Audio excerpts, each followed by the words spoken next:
राजनीति, आंदोलन, किसान, करप्शन, गरीबी, इन सभी मुद्दों पर आवाज उठाएगा अब तक न्यूज इंडिया। सत्ता के आगे जब भी सवाल कमजोर पड़ने लग जाए तो सवाल उठाने पड़ते हैं। बोल के लफ्ज आजाद है तेरे, बोल के सच जिंदा है अब तक।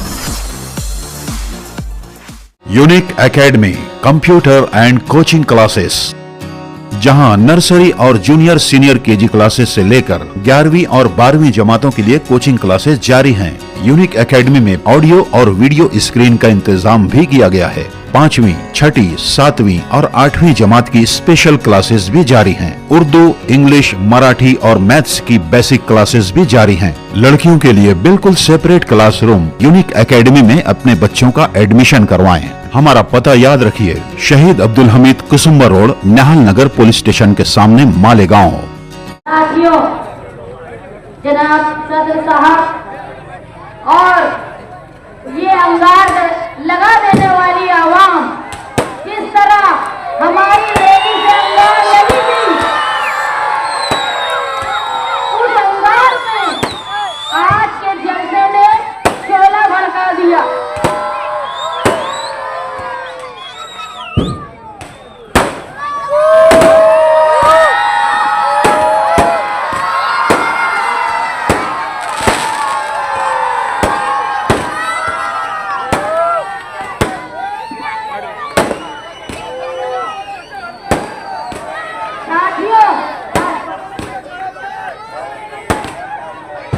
साथियों, आज का ये जलसा मुखालिफिन की ताबूत में आखिरी कील साबित होगा।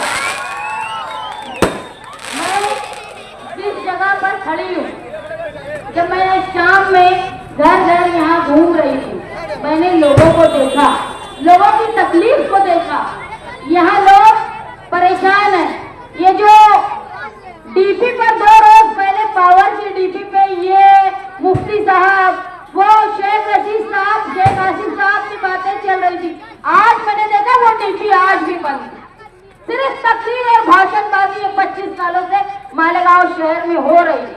ये तुम्हारी ताकत है कि आज तुम यहाँ इतनी तादाद में जमा हुए हो और ये तादाद से उनको ऐसी अंगार लग रही है कि वो तुम्हारे स्पीकर से तुम्हारे भोंगे के वायर खींच लेते। लेकिन ये निहाली दबदबा, ये समाजवादी सोच के लोग किसी अंटर फंटर के डर में डरने वाला नहीं है। इलाके के लोगों का सबसे बड़ा मसला जो था वो नशे के ताल्लुक से था। मैंने इससे पहले भी कहा कि जो लोगों को तुम नशे के धंधे में, नशे के कारोबार में फंसा रहे हो, लोगों को पूरी नस्ल खराब हो रही है इससे।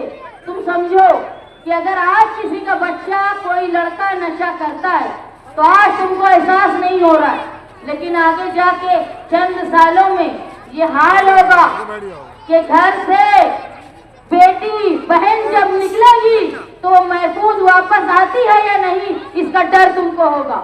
नशे की लानत को इस इलाके से खत्म करो, वरना तुम्हारी नस्लें खराब हो जाएंगी। और इसको बढ़ावा देने वाले वो पहले कांग्रेसी और आज जो अपने आप को बहुत बड़ा गुंडा समझते हैं, उनकी ताकत ये है कि जब उनके घर का एक आदमी फंसा गोली में तो वो चले गए दूसरे के कदमों में गिरने। वो क्या तुमको डराएंगे? तुम वो इलाके के लोग हो जहां मुंशी अब्दुल लतीफ साहब, जहां जिगर कच्ची, जहां नवाब मुकादम, जहां पर ऐसे लोग थे, अमीर खां पठान, ये वो लोग थे जिनका तूती बोलता था। आज तुम बता दो, तुम्हारे इलाके के लोग बता दो कि तुम्हारे इलाके के लोगों में लीडरशिप बची है क्या? अरे वो जो कोने में जो आदमी है ना, वो बहुत बड़ा अपने आप को नेता समझता होगा। देखो, इनके पास है, मैं कभी किसी के खिलाफ नहीं बोलती, लेकिन मुझे बोला गया है कि बोलो, सुनना चाहते हैं और मैं मेरे मानने वालों की बात बोलूंगी। देखो, एक है मैयत मंत्री उनके पास और दूसरा है संडास मंत्री, और वोट लाने की कोशिश करता है तुमको। वो जो तुम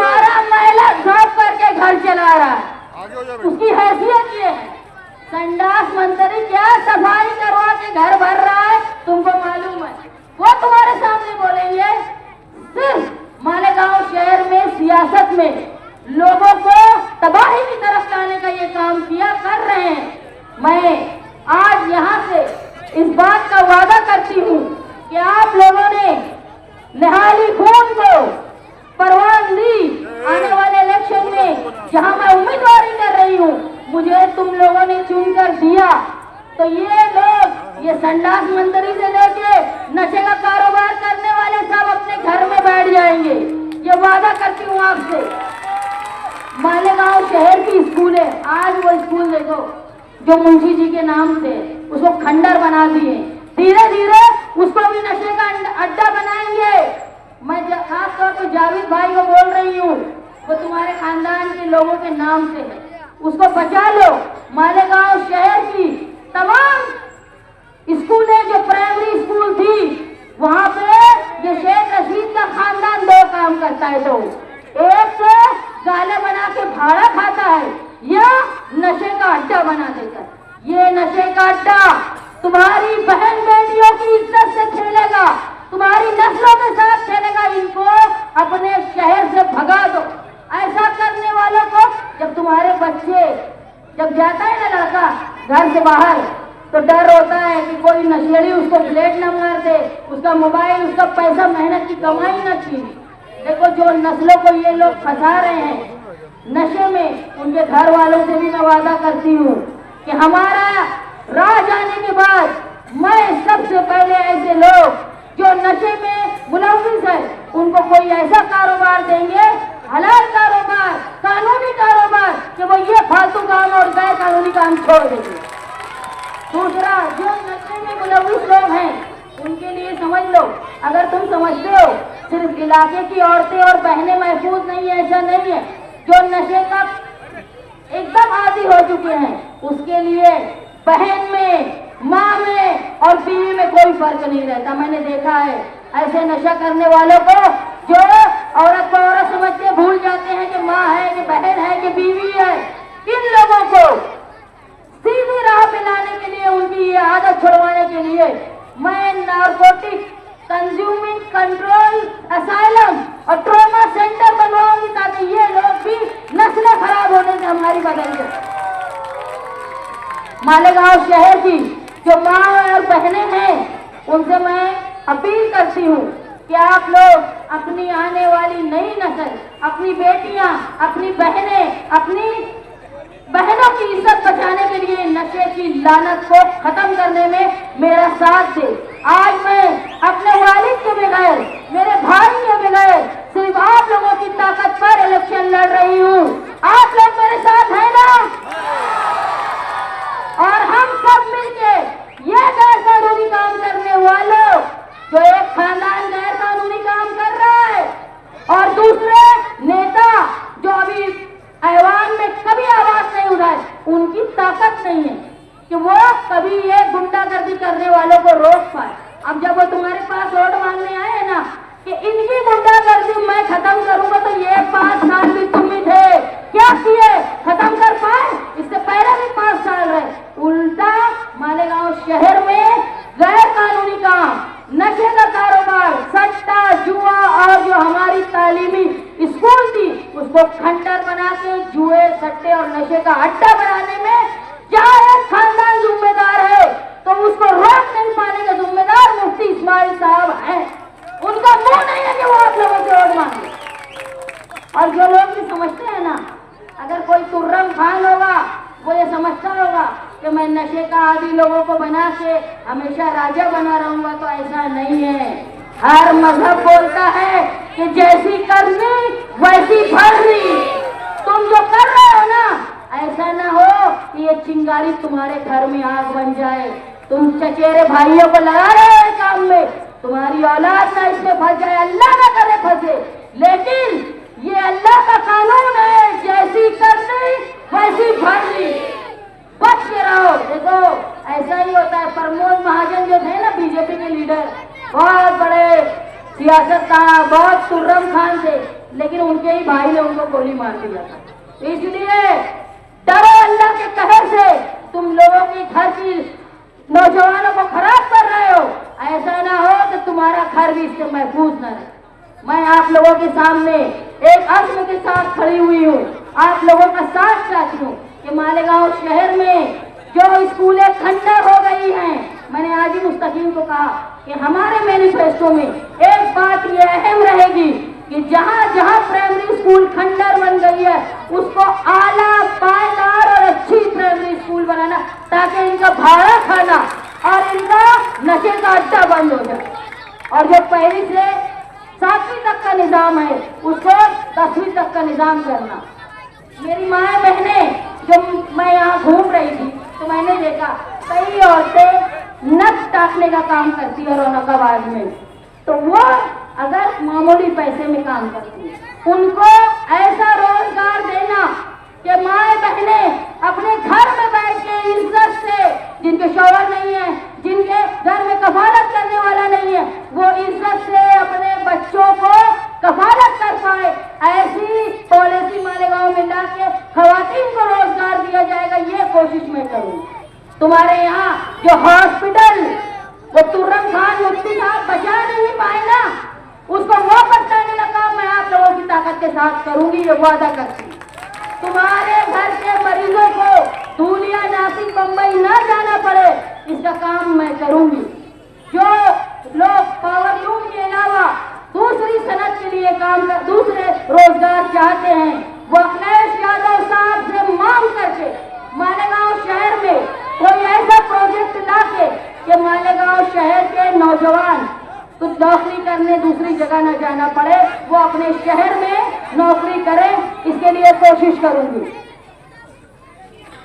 आप लोग सब यहाँ आए, जिस इलाके में मैं तकरीर कर रही हूँ, जो लोग बिरादरी के नाम पे हमारे टुकड़े करते हैं ना, उनसे मैं पूछना चाहती हूँ, ये रौनकाबाद की बस्ती को 7-12 का उतारे का मालिक बनाने वाला निहाल अहमद है।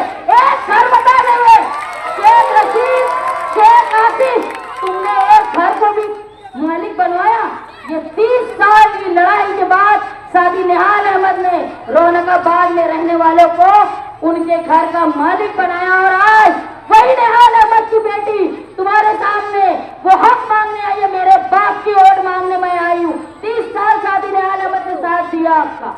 इस मर्तबा भले सादी निहाल अहमद नहीं है, बुलंद खान नहीं है, लेकिन मैं आपके पास आई हूँ, जिस घर में तुम रहते हो ना, उसका मालिक निहाल अहमद ने बनाया है।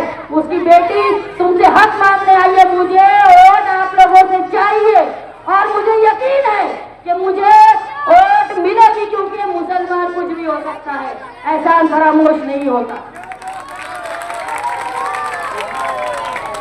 और तुमको ठिकाने लगाना है जो बिरादरी के नाम पे तुम्हारी नस्लें खराब कर रहे हैं ना, अरे उनकी ताकत क्या है मालूम? इलेक्शन के बाद बहुत बिरादरी करते हैं ना, एक घर बता देंगे जो किसी खानदेशी या मराठवाड़े से आए हुए लोगों के लिए घर बनाया है, इन्होंने कभी कुछ नहीं किया। अति करमन पे किसी का घर बनाया ना तो पावर चोरी के लिए और बिल का पैसा खुद खाए, ये वो लोग हैं। ये क्या बिरादरी की बात करेंगे? ये बिरादरी की बात करते हैं शफीक एंटी करप्शन पे हमला करने वाले, ये एजाज बेग पे हमला करने वाले ये लोग, ये वो लोग हैं जो रिजवान सर के घर में बुज़दिलों ने हमला किया। ये वो है जो मालिक अब्दुल मालिक यूनुस ईसा के ऊपर हमला किया। ये क्या बिरादरी का भरम बनेंगे? इनकी ताकत क्या है? तुम्हारे इलाके के लोग, एक कत्ल हुआ था, भले कानून से सजा नहीं मिली, लेकिन अल्लाह का कानून बाकी है, उससे कोई माई का लाल नहीं बच सकता। जो कानून की यहाँ के कानून से तुम बच गए, लेकिन अल्लाह के कानून से तुम नहीं बचोगे। और जब उसकी पकड़ होगी ना, गिरफ्त बहुत मजबूत होगी, वहां नहीं आएगा अजीत पवार तुमको बचाने, वहां कोई अजीत पवार नहीं आएगा जब तुमको तुम्हारी औकात समझेगी। आज मैं आप लोगों के सामने वोट की दरख्वास्त करने आई हूँ, मालेगांव शहर के प्राइमरी स्कूल का निजाम दुरुस्त करने के लिए। मालेगांव शहर की जो माएँ बहनें रोजगार करती हैं, उनको घर बैठे रोजगार मिले। जो नौजवान बैरून शहर बाहर जाके नौकरी करते हैं, उनको शहर में नौकरी मिले। जो लोग नशे के व्यापार कर रहे हैं, उनको सुधार के हलाल कमाई करने का मौका मैं आप लोगों के साथ मिलकर दूंगी, ये वादा करती हूँ। मालेगांव शहर में अच्छे अस्पताल का इंतजाम हो, ये कोशिश मैं करूंगी। और सबसे बड़ा है हमारा दबदबा, हमारा दबदबा, ऐसा दबदबा कि मालेगांव शहर की पुलिस की हिम्मत न हो कि किसी बेगुनाह मालेगांव शहर की अक़लियत का किसी भी बेगुनाह पर झूठे केस में 12 नवंबर की तरह फंसा न पाए। यह दबदबा लाने का मैं काम करूंगी आप लोगों के साथ मिलकर। मालेगांव शहर की माए बहने जो हॉस्पिटल के लिए दूरियों जाती है, ये बंद हो जाएगा। मालेगांव शहर का खुद का हॉस्पिटल होगा। मालेगांव शहर के बच्चे अच्छी तालीम हासिल करें, यह कोशिश मैं आप लोगों के साथ करूंगी। और आने वाले दिनों में बेहतर रोजगार, बेहतर सेहत के साथ साथ तुम्हारी तहफ़्फ़ुज़ का इंतजाम मैं करूंगी। मैं आपसे दरख्वास्त करती हूँ कि आने वाले इलेक्शन में आप साइकिल निशान पर वोट देकर इस बात को रोने का माल बने। यहाँ से लेके जहाँ इतराज के तमाम लोगों से मेरी दरख्वास्त है कि साइकिल निशान की वोट देकर आप ये बता दें कि निहाल अहमद का दबदबा